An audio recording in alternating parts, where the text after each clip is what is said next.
Jet Ghana for Duncan-Williams and the Hawker German Ghana for Message na me train say Ghana for Ebeka na Ghana for Sofubi Aswesi Duncan-Williams say Empire na Duncan-Williams come born or sa national Thanksgivin at the end of the prayers national. Mra na Ghana for ADR war na Duncan-Williams Empire come born no. I Sofubi say Kwasi Empire. Empire ehunya empire emwa o mine empire nyankopon yede enti gafo mesede na mehwe animu ano no se enti ade na sofu empire oboy ye friend say wo ka say obo empire ma dollar ejina ho wo wie ya dollar ibufu ye te praga enne the same empire no obo ana Ghana asofofo ehwe no omo commenting fa ho ade Duncan-Williams omusuro na Ghana fo say make nya na obi a prepare no Ghana for Messi de Wia was ya so agu Duncan-Williams so no enya asem ketwa Ghana for anso a Messi se oko Angel TV a omuso aso asi asofofo so ene ensore for so said dia AC omunim hu bi omuka hu bi ene ne Ghana for ere ebre ai omaye hwe ha ama NDC aban ato asofofo nyina ana de enye no amanfo asofofo ni ntimi nyedai enka ana supreme leader John Dramani Mahama se wafo mu ndomum wafo mu se enkoa enti amate se ye friend say enne esunsunsu anso ana abeya ama Ghana fo enwo chi omu enti Inji TV fo say anase Inji TV presenters fo say omo de nyamia se papa se asori den ena se ensuyiri anka individuals nko na aka anyamia asori dan amoma hu se yes se bibisi wokro ese wa anka bia e bedroom rebi na wozo ho abere abeka adrem eti wo muda nyamia se na nyakopon so kan se mi se eye na ayi ye fe se judgment day no na se atemu da no or the best certificate asori fie eti enye ne nwanwa enye omu nwanwa se ensuyiri asori fo ayedai enye omu she Ghana fo enya asem kotwa na mesa abo captain smart ninsem bia wakeka Ghana fo wodwe ho obubefu yes wodwe ho obubefu na kojo janto as wa ho janto a wono to say ogira ho sesie ogira hoi the only thing wo aka no ni wiase na taade ne mpabo yede ehye no enam ensuyiri nti ebra wa brain for 60 something years ne sweat ne na japade a wa brain for 60 something years o ba wiase no na japade nyina no ensuo ba akope toye no afo na japade nyina yede ekọ edi se watu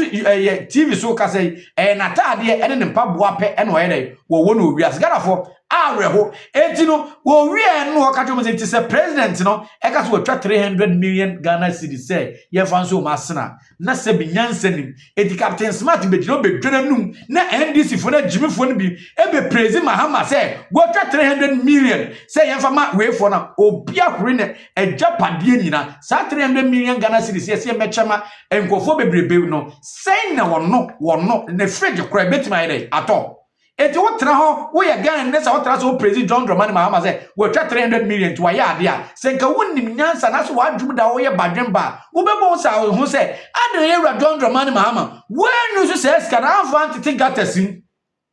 ama ensuyiri nke bia beba krampa enke so bete ke enkofo enhwe o majapade sei na enne John Dramani Mahama ayenhwe ha ama sa niema wo yesi awia wo sa ase ye mo John Dramani Mahama abaso say ye friend say wo twa 300 million Ghana cedis ama Ghana for enya sem ketwa kra etu de bi be bo video na ide a kire na wawa ide wo hu bi na wo wie so mahu adwentwe mesrew say channel ni the voice of NSawamTV say eneno wo first time I hear me videos am na wa subscribe to my YouTube channel na ide ama me wo wie no like no share no say comment notification be na do say me aso say be ya anytime bia me di new video betum bia no won sa so betima ide akam Ghana for momie ngwa na me say asofofo rom de ebe bo mo se ni wotu asa mo hye nkomtro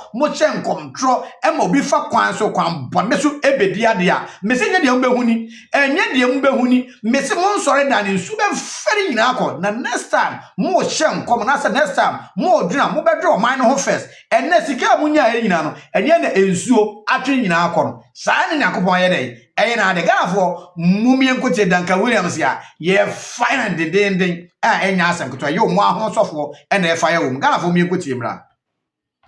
empire ya papa ibo faso bi ani so say usum jo kodi o max ana me kan ono kura obokro ni semfa so obi ani so asem we because papa Duncan-Williams shas ye enye na asem ni yesu na suwin dada wo ton su bi ani wi asem ko mo bi akokọ kra enfa bi mre Ghana emma ye gold peswa ba akokra nkan yesika nyiya kwai ka yenim sese de papa e ka wu sre wo sora ka like Elijah ka hasinum the friend say Elisha ne Elijah the senior man no omu bi o man no antem no a sa na mo pesa mo chere se mo yo o pesa mo ma yeti ase sa say you like Elijah or Elisha and so Elijah ne say na nyumati enti se no pound dem chere no enti Pastor Kingsley we mo no de no de fan to baby na e wonhia na sa national Thanksgiving no kra no mi nu seven fa I don't know if there was enti no say unity me sa na me pe enti enye necessary say prayer and national na say afi bia ye ya problem but say last year ne we bring crash no we na and this year ne flood and this our flood no na me bisa say ye prayer abi obeye bia no ye wie ho ba asem because said the microphone nipa na ye na microphone nya baby na wa hye fufu e de di asam ehunhia okay ya first kana ye ba cho ye discuss ye boka e ba cho be boka enti ba cho say sika na nka ye de be ye we no so abai government now so say ni ekuta hurehureh enti microphone nya baby na enti misusu se sika ye de be ye national Thanksgiving no ye mfam pe baby tenti bi mo boma microphone na sia wo ye so se nka Ghana fo mo na baso me mo na baso Pastor we mami ka bi nchiro okay sa ye mpanyimfo we no wo mo wo de wo mo de ade bi o mo ye bia no e politics na di akire eduru wa sa program no ye bo ahemfo no ne chief imam no ne asofo no nyina no kohia sa ne ya pe bi ama wo is the political way kwa ye mfa so a wo mo fa nipa dwene domum no ba ko no in terms of enkrofo so na da no de ono da no so benye sik ade na ya chicha o emfi na ya ye bedie no wo de ha ne de wato ye nkro na wonya de obenya cha ma wonya bibia ya wie ade na ya chicha o bibi wo wa husi ye koya ye nkoye ma o man no ye ma nkrofo bi om de da no se e be wie ni monya de mo so se munya inti hwe se sa ade na sa en emre no duru aye be ye over se de be ya wo ho no e be fa ho na e be fa sa because dia wo no nim Ghana na ye timu no adwene da mpanyimfo ni timu e na say asem kase go yesia ye ko se fufu ko di asa Debbie na Thanksgiving no crowd tio enye necessary yankopon enye necessary masa nyame na wo kodan anom so mkodan wan ase wan no modan ase na nyame no aka jem so ohia ase da because they ohia ase da isu ne fa na e wudi pa wu aye de nyame ase Debbie eye ensu fa nipa wo nya ba bi na ye de nyame ase Debbie ase da na ase na say ono kura menyi so beba bi impenfo no kura omo kura omo bi enti at the first point enye necessary they are not serious o ase me say your leaders ne dey pastor obia opeso ka no kura bia na nyese obenya bibia di wo party mo no wo be kan kura kire say your leadership no enye o enti papa they say ni nyina no de obi ye empower and out of power ni nyina se be just camouflage no bi ye the ono opposition ono be kan obe criticize o mampanyine no ono boa on kan no kure me dia mekan e na ye no kure fi say me nyo MPP na mu NDC okay me don Ghana okay dia make what am say pa me do enye party Debbie see every year bia be Thanksgiving so enkonwa ne tent ya be body mfidi ya de be ba I can kwa na obetwa papa say leadership pa everybody and am yo vicious leaders ayasebo Ghana ayasebo so in a nutshell you must stop it now we na wo hwe mfa so me ba cho ye call na Thanksgiving ba cho bibia si Ghana de na esi na nyame na ka che obi so opena seda wo si munya garam se tuo simple munya ni pokunkum simple yes ya so for nipa yi o ma sore no eno wasem na nyame wo pe nyame se mo hwe se nipa be didi mobrofo be didi hiani ni sikani be ye pe nyame se mo hwe se obi nya asem kokoto a ye mu ni so ye hiani nti ye buegu ne so eno ni di nyame pe na wo se fufuo ko bompa yegu moja so a nyame ware moja me yere on fanya hwe say yan konate sa nyoma we nyina come on national asem ni amu ni maru ade asem enye necessary na so fa kwaje microphone na tonindo ya ndano na yere Wode wunya de obedie ade asese sika na go ho na waye ma yes na ye wo de national prayer ko be mo ko fotie kurasi di sofo basic kura woni bi and national dim for sofo na kaya bu mu fie o abuso menka say bone utolu presu fie kura me no na abo mo de na wunya na so nka so wo da ka kire bibi wow 16 regions emu de he na foundation wo asebo ensuo ne Friday ya ni panye baby na bisa sa so asori say na donate tent bisa ye kan be kwa kofe Ibrahim Ahama any candidate Japan ni finish omu na enu bibi do musika ye omu na eni bibi do bisa sa asofo say na donate tent I hope say sorry be tie o meti na o ye de etwe so mo ye because emwa we no say asofo bibiri abekasa me beto e was asofo ye demonstration right now say Friday ni bi sig Ghana asofo ye demonstration woman panya wote kunya so impeachment mfie afeni ya hyenkran so betu eh na asofo be flood ho demonstration na san kan no na kire sen komo ya asofo papa sa demonstration kan na kire sen ya asofo papa kofo nya ba bi na ya kwache mo ama o mo nya ba bi na asore dodo say na akodo neti asore dodo say na akwache mattress asore dodo say asofo dodo say na akodo neti bibi ama wo mo ye de praga bi bobo ya bi se be ya mbenya ba bi afa ya ye na eno no empire no me pacho ana sofo ni ba do mana wo se nyam so mpa so bi nkofe kunafo ni nyanka na pacho James 1:27 pacho eno ne Thanksgiving no ne fufuo no enkara bi minim se bi aka mu ko ba afole ye kwa ne keske bebe mu nyina no mu di ahye ayinsa nagmo forces mu nkofe ba bi o mo deda na mu mfa ntom mu ne niam nkoda mkram ka sesa no mu koye mo je correction no mo de fine away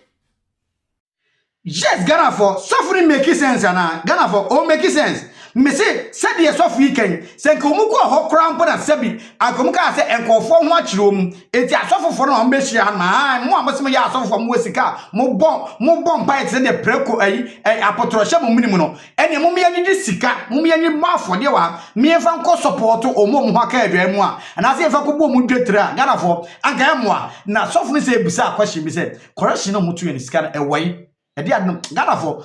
wo de one sofo yi adwen ma me hu adwen kire comment section ho yes ma me hu adwen kire pa comment section na comment section ho hu hia e papa wo de wontimi ntwa hwe krampa gisu emojis ni bi na fa expression feelings say de wo si hu niema fan fa express ni say muna na obemuna say su na obemuna su say obebo won se ba na say won na ya adwen 100% so a wo betu yisu 100% ni de na ye dey wo ho na wo de aye wo de express wo feelings wo ho no Ghana for enyasem ketua kwa na Ghana sofofo aguye nimu ase papa o maguye nimu ase a me yenkotie ye friend say Angel TV o mo so de a o mo so fire ayem o mo so fire pa enyasem ketua mu me yenkotie na no so be wi so a message say ma me hu adwenkire e comment section ho your home of quality furniture yeah machine ya obi ade atwede bibia boko de eja bende o se twede e de etu o za e ne manu afum ayesa asna agi se tuo ewo obi awo ne ba oh ya so bo ya ndem wa ba adwuma bibia boko de wa ba adwuma ya me adom ni nuane o bubusu anso bo adwuma ni nuane o sabno fo ye disappointed debi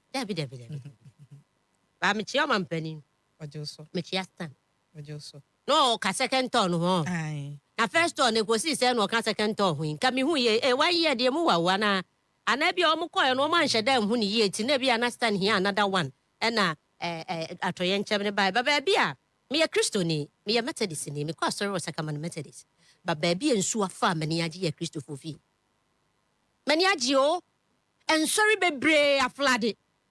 nim de enti amani age no kura be na mo ka kire politicians na o mo ba ho no edru campaign time a politicians mi nya kokodru ranya me fie kotwa nya me ntro na politicians bako de mutimi ranya me fie kotwa nya me ntro na wo mo ba sofo ya de na mo ka kire wo mo omo so omo nkom oh ma kuru se da wani wakwa sorry dem aka kire so belusu da bi wontimi unya wura ho nkwa da wini asofo on de nyame ayamo nyame ka bibi kire mo se mo so bone so dodo ya mabone ayade bi efe ya gyeche bɔne aba eti nyamia mansu yiri na wura sɔre dan mu hɔ ɛka biribi kyerɛ mo sɛ ya mo ka kyerɛ sɛ mo si ate mo no bɛ start wɔ asɔre fie ɛna sese no kɔkɔbɔ na start wɔ asɔre fie no enti sɛ still Christian Council bɛtena se sɛ wɔn nka biribi nkyerɛ politicians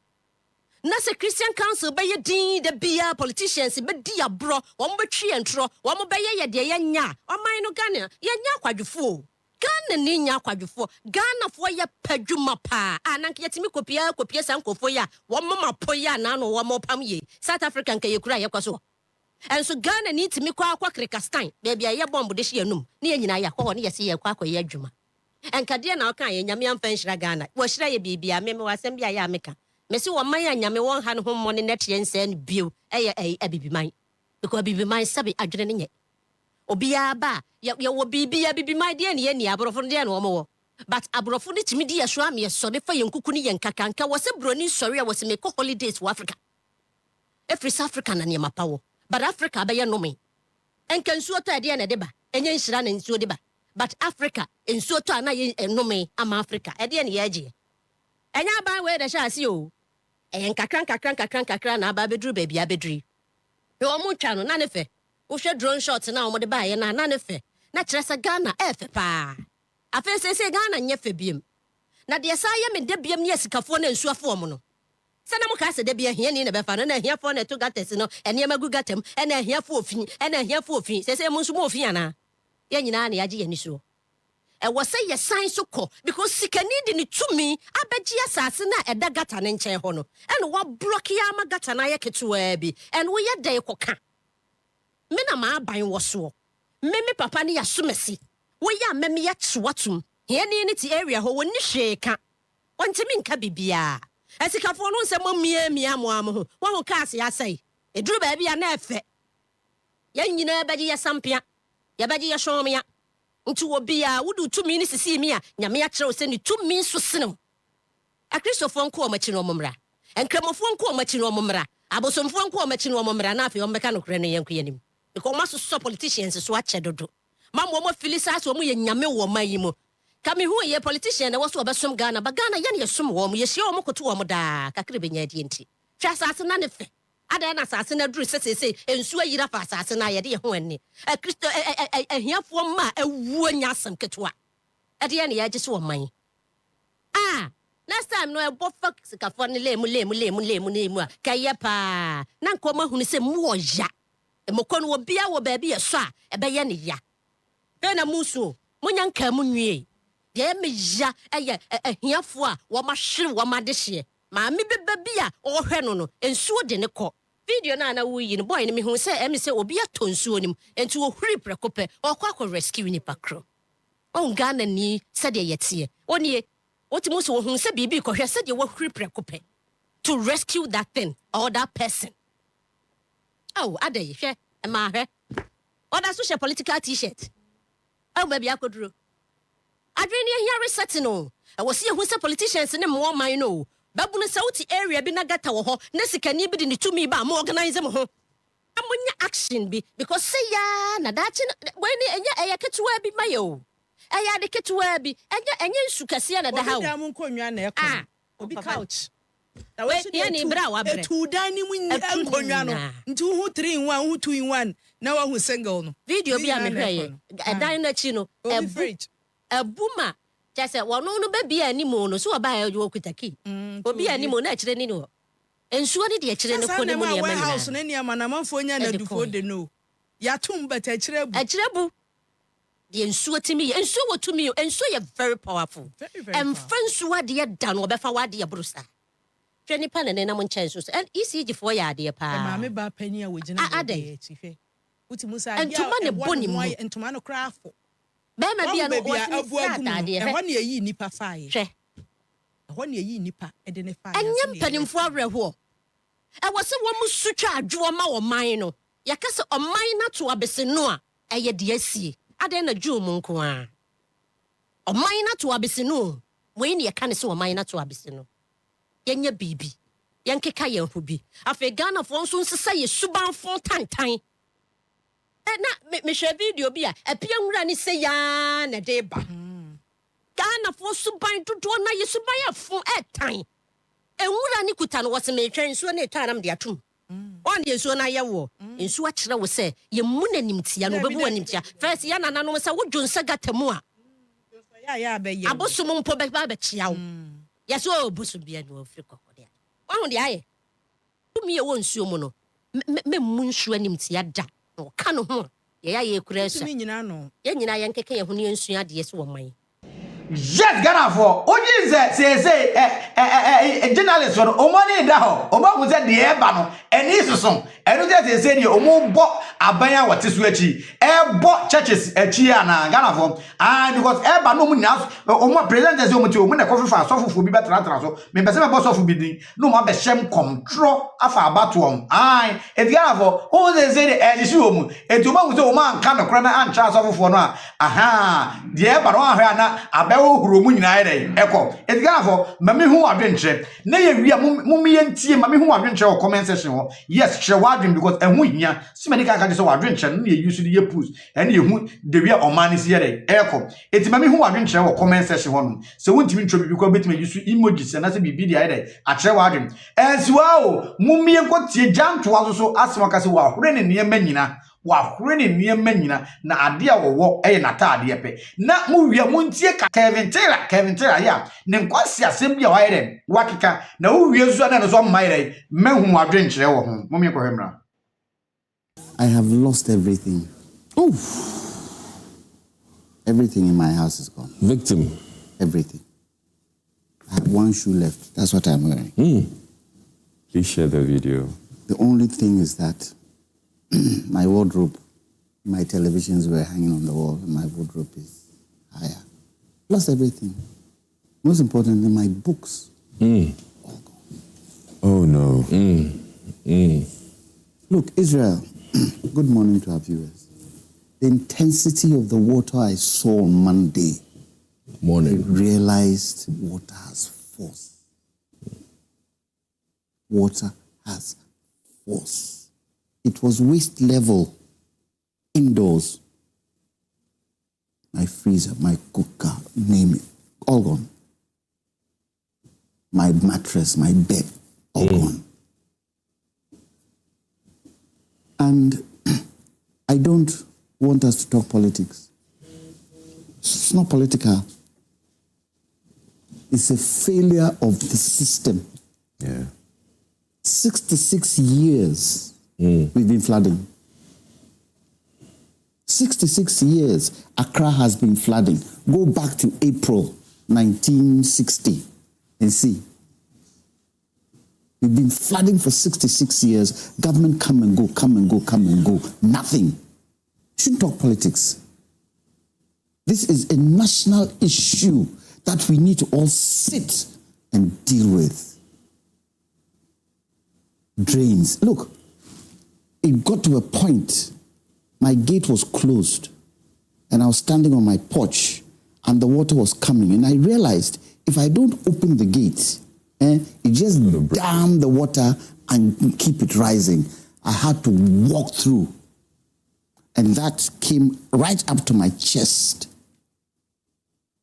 Israel, it is not a sight for anybody to see. First story is got to do with a year in Suya Atotawa Ghana and in Sama ACC. Now you can see clearly Mahama directs release of 300 million Ghana cedis for flood relief and mitigation. And the President of the Republic, John Dramani Mahama, catch the finance minister a day or two ago. So I'm releasing over 300 million Ghana cedis. Na nipa sebio omuwaka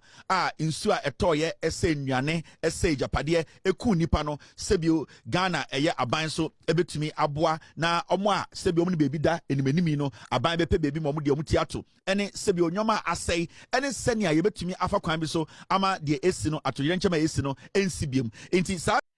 Jet Ghana for mummy make me be down ha and me Ghana for any no more who say NDC for what wadrin back from another one wadrin and you do one more near now beat you. Ghana for what say according to Kevin Taylor was say Atriyanchema esi John Mahama behe say binya day NCD Ghana for Atriyanchema not Atriyanchema they so been to me control me boana Ghana for a natural disaster obi better control no obi ntimi control no aha etu tie ka ye fence Kevin Tira nsema na de na enye natural disaster o eye ade aboapaye ade a kire nka NDC fo ye a John Mahama anye no na am ye nya ho nsunsu aso ana busa ho se John Dramani Mahama says ka we wo ho a adno woni can release it before I'm found solve that issue we say John Dramani according to Kevin Tira no was say John Dramani Mahama e release car atoto niema ye niema se be ya to ye nchem we e bi nsa nsibiem enti ade na John Dramani Mahama ene NDC for so many minyansa o mani ka antoto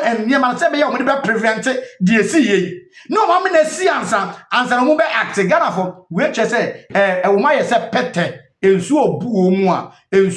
a omu se he ensu nti yo mbesi omu dan therefore ensu nti no mu refi John Dramani Mahama mo de no mu tie video mu nkoti de 2016 wo kae wo se ade we mu se never again Ghana for na asa abesi yakopon asa akoma na kwaba ama ono aso na abesi ne so eti se wo ye Ghana ne so omu 100 mu na wa Kevin Tira ne san kwasiafo we mu de journalist we de omu de ma bi be tu o eti se John Dramani Mahama eti mi amehwe se ebi nsi bi ma ade ne wani kan hwe wo me ni pewu ansa na mesi wa obe support aban we sa atro nchem esige ebi nto na hu de we sitie Ghana fo mi nkoti mra na we sa be ye de ye bedi nkoma me hu adwenkyere e wo ho no se de meka no woni me ya adwen twe ye se woni me ya adwen se woni me nya adwen sa twe no se woni me nya adwen e ma pus no mo ya o mu hu ma adwen ye se de Ghana fo no ye de e kam ko de mo beka no e na ewum aha me de me ya ye bias media me ya bias me kind of me ya bias it's ma wo mo beka no en de wom mo na mo ye Ghana fo ye mo de aha tima me hu adwenche wo comment section no wasa ahia ma obi no bi so tima de ache na adwen ho bi me da asem yenkotide de so sika aban eye NDC aban a John Mahama instruct eye the finance minister no me no ka say eye the finance minister ayi sika no e de ama eye ministry a e wo se omogi sika no na omofandi djuma intime no ka say eye insemesisi ye insu efa nipa a nipa bi ehwere omonkwa ebi moja pade nyina say a omohu de omonya sebio bebi omoda no omonim bebi a ade chekra omeda no ende aban eye NDC aban John Mahama da no sa aban no ama eye finance minister ayi sika every contingency fund in fact yakaze contingency fund a eye aban we NDC aban ba amre bi no ena omote sa contingency fund no say Ghana kwa hihim ahohihim awochirem ejese de nsuo afa nipa ejuma afsai nipa ejuma ekunipa ama nipa enye bebi ndasa Ghana. Yes, Ghana for mo sama memra mu hakatu abi wa wati enipa enye bebi na Ghana for busasa se John Dramani Mahama eni NDC aban omo ye badwen ba omo nya bebi na no wa provide shelter ama wo mu ana edi ade na wode akoma wo mu me say mattress akoma mu bi wakoma mu mosquito net wakoma mu bi se bibi si aso yenchem si ese nipa fie ne niema kwa wakoma mu bibi a bebi omo du tibeto on so mu nim nyansa mo kasa se do mu nim nyansa ba mu nim nyansa ba Dr. Muhammad ba omi ape e de mattress wona hu se be de esi nipa ne mpa afọ ne bibi afọ ne mpa kọ wonya ba bi na che wonya ba bi odi ne tibe de ebeto eti Dr. Muhammad ba omi ape ana ache se oye nyansani eti ode mpa ene niema akọ mu se NDC fo se omu sika no se no mache sikara omo kano say $300 million 3 days na so mo de ko say $300 million Ghana cedis say no mo de ache wan no mo de bia ma no wan no mo de bia ma na emwa bay na since adini si Monday na bapem na Friday emwa bay nipa bay na NDC fo akoyo mumwa obianti ho only Dr. Muhammad ba omi ape ana akọchi omadua na mo drink na mo NDC fo nyame be tua moka say mo defend ade enye mo me enkoto asomra mo me hu madwenche eso wo hanom me da ase na sa foto na efre contingency fund no eho ene yekọ se oman na yekọ yisika na yede bo edien yedi si nyoma bia no enti John Mahama NDC aban a edi contingency fund ba ye mo ka se contingency fund we MPP aban ba power from 2017 sika na ewom omu di ni nyina ema mbre bi kra yefre ofori atamade ba parliament se contingency fund no adenti na sika ewom nyina asa MPP aban na ba omia edi enim eye sika sam totoye no omu na omu di contingency fund ko si awawa sika ewom nyina no omu di ye and NDC asaba ama contingency fund we ama sa de sika foto asabe gu foto nim ama asema esi John Mahama a direct minister of finance say ɔmfa sika no bi ɔnyi bi na yɛmfa nhwɛ Ghanafoɔ ɔmo ho kyerɛ ɔmo ɛne sika no bi so ɔmo nsa ɛmfa ɛntete gatem ɔmo nsa ɛmfa ɛntoto nyama sɛnea ɛbɛyɛ a yarewa a ɛbɛfiri saa ɛyɛ nsuo a ɛyiri yi mu nipa bi a sɛbio nsuo a ɛyiri no ɛmama ɔmo nyama bi asɛe nsuo ɛne gates no ɔmo mfa ɛntete gatem na ɔmo mfa ɛntoto nyama ma sɛnea ɛbɛyɛ a saa to yɛnkyerɛ wei ɛsase bi ma yɛntumi ɛnkɔ na yɛnkasa yɛntumi ambɔ ho ban yɛntumi ɛntu ho anamɔ nti mene wokasa yi ɛyɛ John Mahama ama finance minister over 300 million Ghana cedis sika a yɛka ho asɛm yi sɛ wosi menhyia saa 50 sika no still a enkom ɛfiri sɛ ɛyɛ sika ɛso yie nti enuanom ɛyɛ adeɛ wei na kyerɛ ɔman no president no sɛbio ɛyɛ adwene pa akoma pa ɛne sɛnea ɔno so pɛ sɛ ɔman ɛyɛ Ghana sika yɛde ato no yɛde boa Ghanafoɔ a ɔmo ho aka na ɛba ɛyɛ nsɛm wei ɛne nsu ɛtɔɔyɛ ɛne nipa a dodo a ɔmo gyapadeɛ ɔmo ahwere ɛne ndwuma a nsuo wei asɛe ɛne mantam adan a ebuogu a ɛyɛ asɛm a ano ɛdin yie na there's something we need to all understand ɛyɛ atoyɛnkyɛm wei a ɛtɔ Ghana ebi sɛbio ɛyɛ yɛne ankasa making ɛna ɛyɛ deɛ to yɛ no so no sɛbio obi bɛka sɛ nsuo ɛtɔ yɛ no na nsuo no adin yie nanso obi bɛsɛ ɛyɛ ntateɛ aboa ntateɛ oni sɛ debi sɛbio nsuo bɛtɔ sɛbio ewia bɛbɔ nti debi ɔto a na ɔyɛ den osiesie no ho ɔfa aduane a na ɔde akɔsie baabi because oni sɛ daakye bi no asɛm betumi ato nsuo betumi atɔ egya betumi ahye na adɛn na as a nation yɛn nso yɛnyɛ proactive ne yɛn tena nkasa ebia ato yɛn nkyɛn yes Ghana for any asem be kan na da hoyi enye na da hoyi o say no abuabu o mu to as a nation anya as a nation bia o as a NDC for ade na mwantimi anwen ehun se ensuo beto ye June July John Dramani Mahama wo ya aware what the can be the president da ama ebisi wo peso June July ebisi wo peso even crambo enano ye fen say third June ya ebisi ye ansana Monday dey bebe ade na John Dramani Mahama amwoaboa no ho wo Kevin Tina ujimifo wa advice wa ban na amwoaboa no ho enne wo say abuabo m Ghana for all that say make us say NDC for enne wo kasa eso mi wa adwo baby to any other way. After was as a nation. Now that means you bet my boy and home. Kevin according to Kevin I said no, Nicky bet my boy I prevent it. It's John Dramani Mahama. As soon as all be reset or minor, was all be reset or minor. Aha, no money a crime scene. It will be reset or minor. It will also be reset or minor when you be reset or minor. I then one more Ghana for also many muguasi. And that one, Nyankopon gu NDC for any mass, papa. O mago many mass, Ghana for me and Cosmian Cotti. Mammy, who are doing trust her, said the middle of me yardina. One me yardina, Messel, comments as your mammy who's a one me yardin. Elho, Medase, me and Cotwaso. Let me see. Now, at Yanchem na Ebesino, Yaya and Boabua, Yedibesisa at Yanchem no Quine Anna. And really the main question we need to ask each other. We have to blame a authority somehow. And also we have to take the blame as citizens. Now, sa in Suya Afanipa, nipa biewu, in sebio, endaye buogu, sebio in Juma aseno, question ebusa nyina nse, wana faulta. Yentimi ntina Ghana, na yan sorry ni yanka say, where dear politicians why entina ende, yenyoma gu abontene. Yen nyina yete Ghana, mosheme, from the west, south, east, and whatever you want to call it. Obia nimse bebi ote, unim sa uti nsioma unim. Unim sa area no insio na wotia you know. Say unko school insio hook school ana edan school kra oko high dan na sa dan esinsio ma edan no ho kra no be kire wo say edan na wa high no esinsio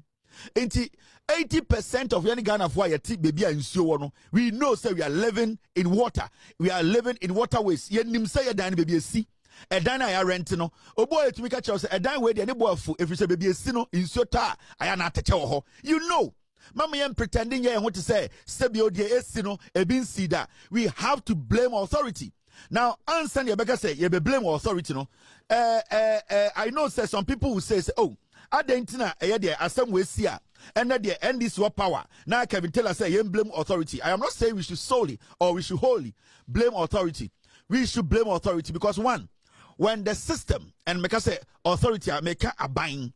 when the system at the end of the day, things are put in place. at the end of the day, say ato yenchem say kura to ya, the effect no, and I said the impact no, and ye can say the asano. And I'm talking about when governments are elected, they need to, at the end of the day, make sure say system not to provide an environment, even though and to me my 100% protection, I was say it to me my regime, it to me a buffer. Sebio, at to yanchem say, sia, you bet to me, Sebio, impact and as a damage a bayano, and to me and course as crazy. Now, let's step back a little bit. And we are not here to equalize. I hate equalization. But because of the MPP 4 year, because of Nkwasiasema politicians because of Jimia, young politicians we always have to go back and remind the people that what is happening today, the government of the day can be blamed to a point, but you cannot blame the government solely because there have been government upon government that were supposed to be proactive. In less than 10 years, 8 years ago, there was a government in power. This government cannot isolate itself from the AC. And we all saw the AC. Nobody can sit on TV or radio and say the NDC government should not take the blame, some of the blame of what is happening. Then Nani Panwa bottom. Let's be factual here. So it's not TV so no cause a political commentator or cause or your den or your Kasama way or your way no cause the government of the day should not take some of the blame for what we are witnessing today. Not Sandy Pano or your trophy on Kanokre. Now what we are witnessing is it's the neglect. But for now is the NDC government in power. And nobody can go and say for Adia Esindeno, NDC in our power. Yanko blame MPP for Nkwasiafo. We cannot do that. The NDC government should also take the blame for what has happened. Now, Obibeka say insure fa nipano. Sebio, can you control insure? You cannot control insure, especially insure a toy. You won't sa magnitude of insure a toy in a very long time. But the issue is if we have been proactive for a long time. Anka the impactor in so way flood way anka ye nyane sa ebianka nipa bi ehobeka nanso nka ye nipa dodo say ehobeka. So let's be realistic. Now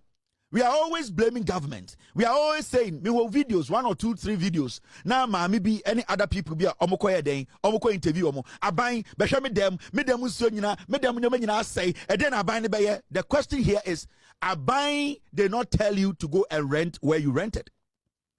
We need to be responsible as a people. Because one, what we need from the government is to make sure, say, trash,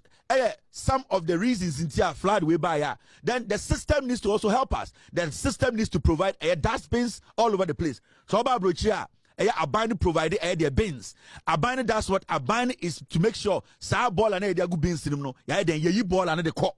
Abani has to make sure, say, gutters, kwampa, gutters, drainage, papa, in so film. Abani's responsibility to make sure, say, gutters, gutters, to me, team, nipebi, and to me, NC gutter, with their own wall. The government or the system also has a major role to play. But you see, when issues like this happen, now you're trying them, you're trying fear, now it's not TV, so now you're creating impression, we say, no fault totally, now you're Jimmy, because this is the situation. In so we are a fire. Say abang at the dustbins, abesi Ghana. We have seen people they have deliberately decided not to take bins from the government because they will pay for their trash to be taken away. And is it the fault of the government? No. And it does not matter the government in power. It can be MPP, it can be NDC, it can be CPP, but the ball aba obitimantem or say ball GB. Then we allow the person to go scot free. The question here is Sani Pana wanje ball adiano, and he not the ball agu. So, baller, taking bins, it should be mandatory. As far as danya, sebio obidia renti obi ana obia si ani patimuno, a bin has to be a constant thing. Ultiminka say, me will feel ho. A bank is supplying trash bins. The government, yes, Ghana for all the Kevin tell on where expose no Ghana for all the busa ho say omo je dustbin ni kura bi no omumura ya befa na Ghana for ya befa abai na twa zoom lion contract mu say zoom lion ye NPP ni e say baller no me si esumfio ya befa abobo ya for kura befa zoom lion for no mu kwakogu ada zoom lion osufo so na NDC for no mo twema nso an ba bia wo be say baller nkotogu no zoom lion pe and I did baby, yet me to ball ahead. egu and what they recycle enti no e friend say NDC for ni zoom line for ni twin no omo ntimi fa nwura ne nko enti say enwura no wo bola content ni bi kura su fi a isi enwura no fa kwan bi so hye no anya sa de a wo ha obedi bone because omo ji container ni kura bi no abani ntimi mesesai enti we enya about so obedi dustbin ni bi and as a container bin obedi bi o it's about say abani betima besesai wo de mo fa krom na mo musa mo obi wa mo musa say when was the last time aban ka befa enwura ye den efiri ufie ko ye wait for abobo ya afo no hu ye mobo omo so kwa fefa so zoom line for say omo so this for so mo ni zoom line for otwe eto ba sa so mo ti fa ko zoom line for site ho and enwura no obi ade egu ni dem obi ade egu ni dem eno to mo ti mi ko fa mo de say na mo ba me live zoom be hu bi wo kwa alado ha enwura ni sumo omo ti sa ko mo ni ba bi omo de ko omoni baby omode ko digara for NDC for there to one more adwuma na ho omodo adwuma e dey ebedi ago digara for mumye nkotiemra mame hu adwenche e wo ha so wona me ya adwen mesel mame hu adwenche wo ha. But they have to give you the bin. If you refuse to take the bin, you have to face the law because obola no be. That is the question. But this is a situation where the system no decided to provide the baller at the Ghana. Are we willing to take the baller? There are so many people living in Ghana, how many bins? And there are also people in Ghana, bins near their bano, no maberia, no makoton. So our attitude is also something that we have to do what? We have to also look. Because Ushe de Esin Nana, Debia Mekache Ghana for, Sade Wesin, Ebese Sibium. Yeah.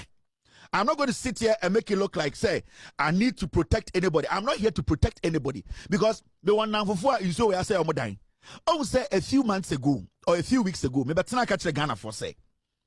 Sir, a year day, Bola ya yetung obian peso bekasa. In so the area, baby, I will expect to say Zodi Bebano a hone beba. And you see, Omwana de be kasa omo de omo te slums. Oh, we mu de baby omo te here for na te wo. We mu de baby omo te no what to say baby here for te no in so ho. The water found its way to places I now expect to say Zodi Beko. Why? Because we all fail to speak. Yetimantem na obiaba na o sidan ewo insuom ohene wo ho state man te ho eye opinion leaders te ho we allow the person to build. Yetikrom na amount for we can see clearly say asimesi eye project way this project is going to cause a lot of problems. You don't expect the president to come to Latobi Okoshi, the president to come to Chado and come and fight. Let me tell you, whether you like it or not, the people who are supposed to make sure these things work. And Mamika Bibincha Ghana for all over the world, civil servants, some of them are the most corrupt people in the world. And sometimes you need to understand the say, so Obiti Lands Commission, Obiti Forestry Commission, whatever, planning and then they don't fucking care. Or no, or to say robots. Say Obikas Wenyas Asoha, Obama Nipa permit, Obejisika, Obama permit. Now, what about your people, you the people living in the community called for people to be able to build in places they are not supposed to build? Sometimes we need to use our common sense. And to say civil servant to be the Lands Commission or to towns and planning or to municipal assembly. Now say or granted documentation, sir. So depending on document now, we in the community should be able to stop the person and say, no, we don't care where you got the documentations from. But as we live here, you need to hire waterway. And we the people here, so we're blocking so we are. So we need to be people who basically fight these things. But you cannot change a civil servant.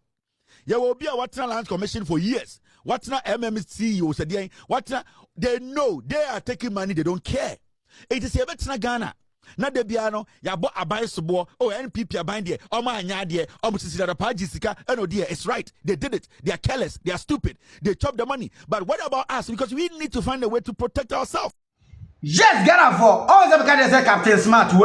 Kevin Taylor Wajimi. Ghana for all say mechanics Wajimi. Now on NDC for equity we na call we NPP for atem bi Ghana for atem. E ho do mo kan jesu wonya yo. Na me meka bi ketu bi no ma kan jesu minyai. Ghana for na me say NDC for nim nyansa. Any Captain Kevin Taylor mo nim nyansa. Ghana for anka ase o ka say sisiri adapa edisika yi. Ghana for enye sisiri adapa no mo akwache no. Si wodi scam ampa ade na NDC fo musum de owura team aba na mo nkwoche no Ghana fo we bosrem kom ejimisam ana eye friends captain Kevin Tera ka kire mo no ejimisam eye abibia senim guase ato wo mo no ana mo pa bibidi awada so Ghana fo miss owura team na ba no mo cheche nkofo no adena ye friends sisi adapa ediske no nkwoche no ai na chama wuntumi a wabọ bosia okọbọ bosia kra keke wo bank no eno ogina court wo yi ano na sisi adapa edisika mpa mo nkwache no Ghana fo kame omochi sisi adapa kame ni beje pass obi odi o man sika no makwache no but enam se omo boa na propaganda ndi no ene obeka che se ene o matra o ba how many years ni o matra ene atu ye nchebe se ye bu machi IMF for this cabro ma eda bank ya World Bank this cabro ma eda ho no omu nyusu ye na ene animguase be nipa awuru omu nkwa wirum afi no beka nkwase asem Ghana fo enti NDC for dem omu pekotoma me hwe oto aguru di papa enti ba me hu adwe nche e wo comment section honum na mu wie susu a me be bo video bi a chew na no de oba no nyansasem no oka e wo me so oba na me ose wo ya ala nchamanti nipa ba waka asem bi ba wo a wo hwe mi wo na obetima kire wa adwe e wo ho enti no so me hwe no sumbe ni ye wie susu a no ma hu adwe nche e wo comment section. Yes, mami hu adwenche if you say NDC for say aha UP say UP for the omo ye NDC for alanchemante party no enti omo say Ghana for yenya na ya feli Ghana for o hwe ye ka hu bi wo ka hu bi obi de o man ahye wonsa Ghana for ene de ebo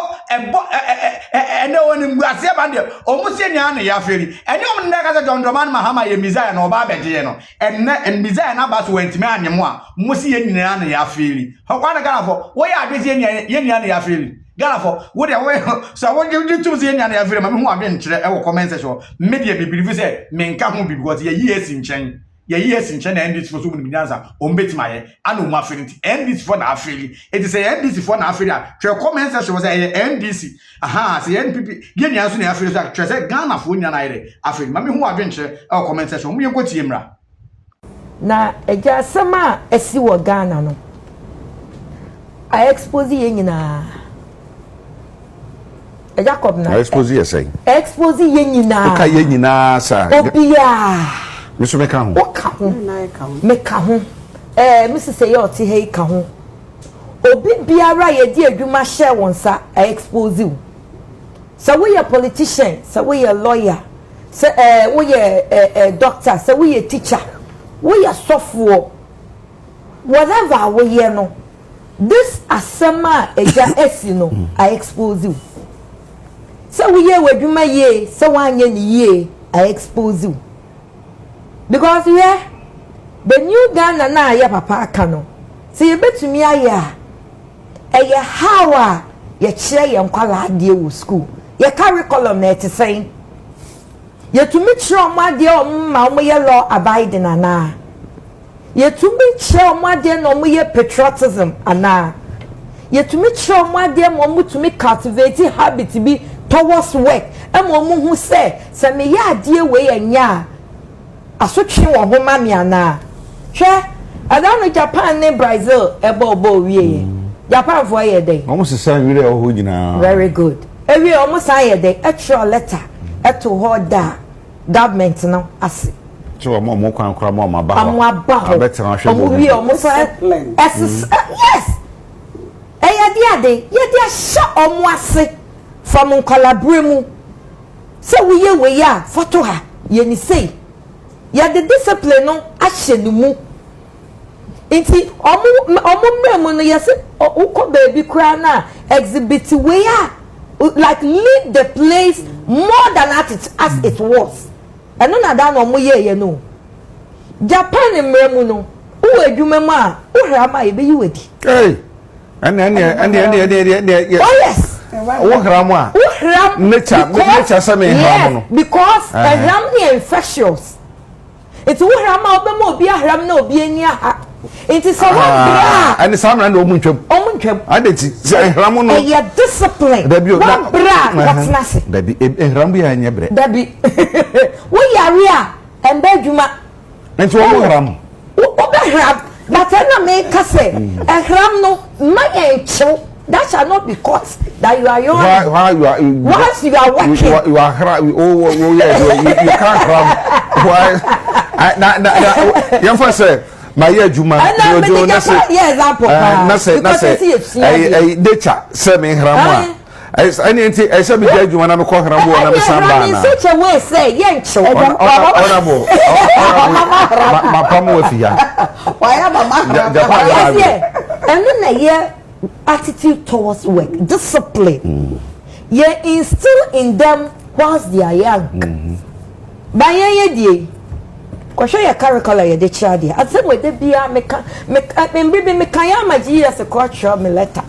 Actually CTV letter say asem na me better about curriculum in Tessa. And then I make us a fladdy exposing whoever or the policy be ba say yensia. Ni yenfeni enfam wobra. Because you say na you go school your booklet kit will be a trail so catese for boys and girls. Exactly.